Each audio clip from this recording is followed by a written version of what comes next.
This is Optimal Relationships Daily, episode 1680, A Powerful Way to Stop Projecting Onto Your Partner, by Dr. Lisa Firestone of psychalive.org. Hello, everybody. Happy Sunday, and welcome back to another edition of Optimal Relationships Daily with me, your host and narrator, Greg Audino.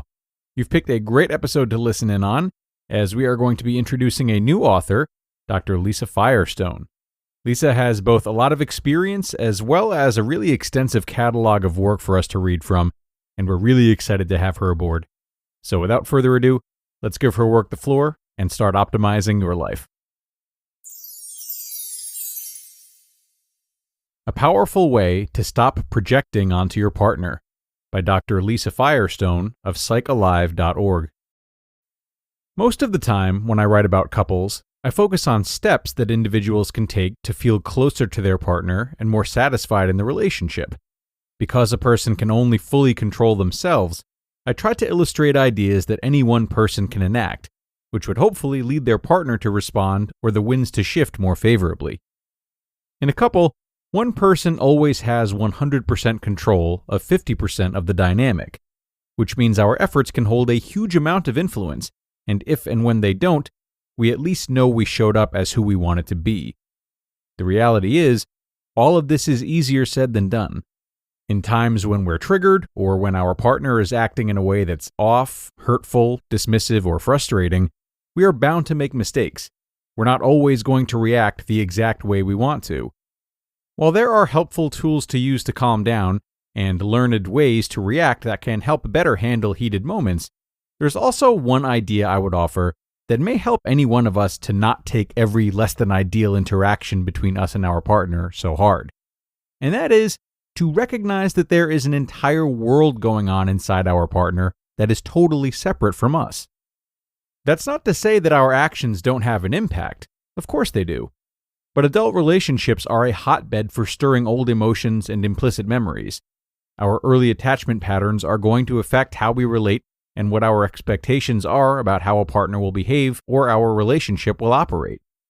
Just as we may project onto our partner all kinds of thoughts and feelings from our history, i.e., she's pulling away from me, he doesn't care how I feel, they're probably into someone else, our partner is likely projecting aspects of their own past onto us.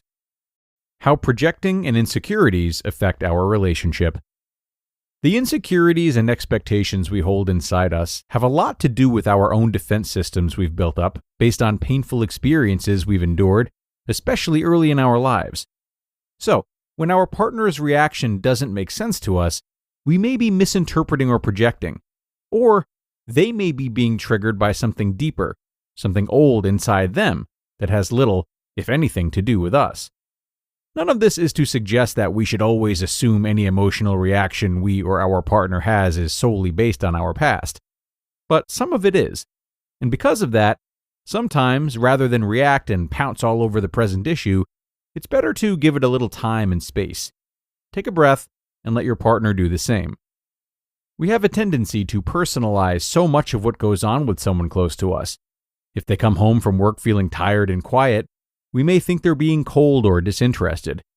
If they seem irritable because of some external thing that's stressing them out, we may think, why are they so mad at me? They're so inconsiderate. The truth is, when we're triggered by something, we're not usually that great at recognizing it.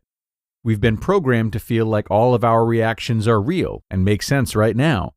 But many of our oldest wounds get reopened in a relationship, even, and sometimes especially, when things are going well.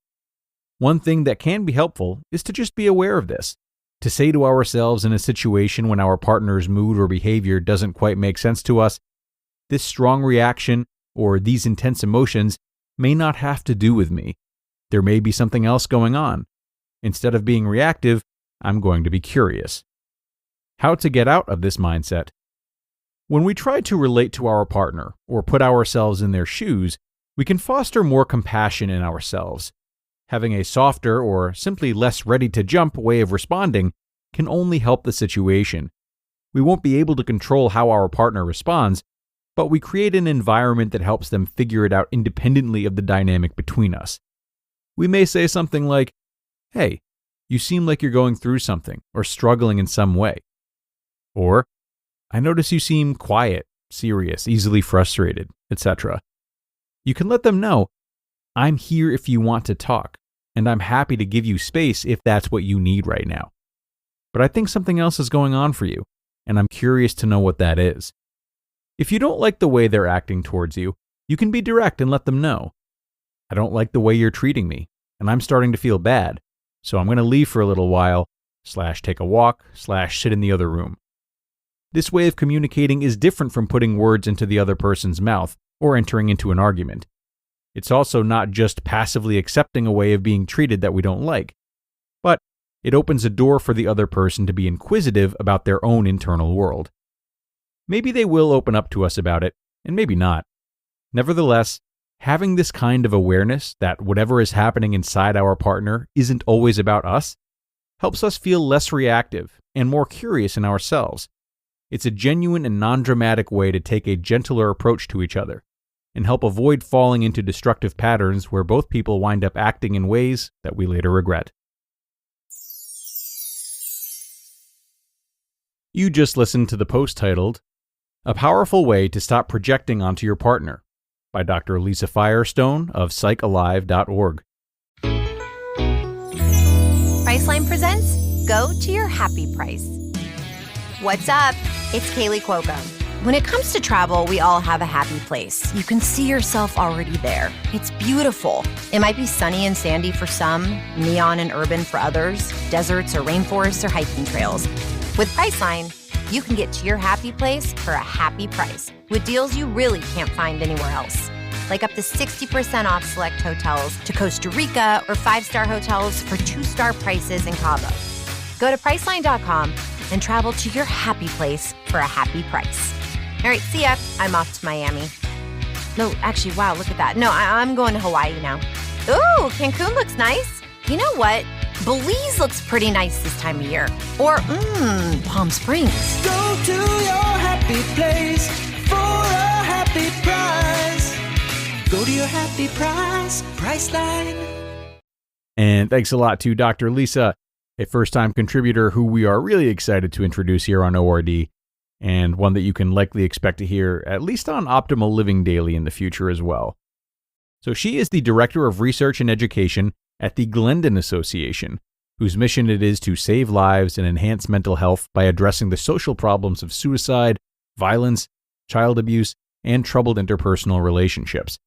An accomplished and much requested lecturer, Dr. Firestone speaks at national and international conferences in the areas of couples relations, parenting, and suicide and violence prevention. And she's published numerous professional articles, including titles such as Conquer Your Critical Inner Voice, Creating a Life of Meaning and Compassion, The Wisdom of Psychotherapy, and The Self Under Siege. And needless to say, today's article was really wonderful as well. I do assume, however, that many listeners might feel maybe a little overwhelmed by it, in the sense that perhaps it feels like it could be too late or too difficult to learn about their partner's inner lives and how the contents of them might lead to projections. Well, luckily it's not too late. Just as any healthy interpersonal or intrapersonal relationship requires a degree of ongoing discovery, that includes discovery about past trauma perhaps, and how it may manifest itself now.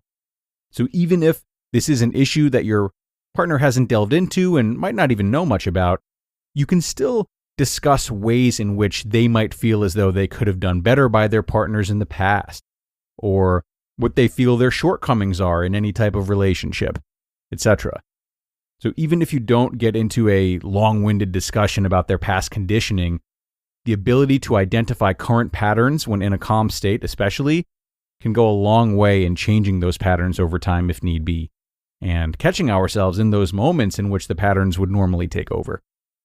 So, don't shy away from such conversations, regardless of where you are in your relationship and what type of relationship it may be. I'll leave you to it, everyone, as we wrap things up for the day. But do be sure to stay tuned for our weekly bonus episode, which is live in your feed now as well. That will be episode 1681. And I'll see you there, where your optimal life awaits.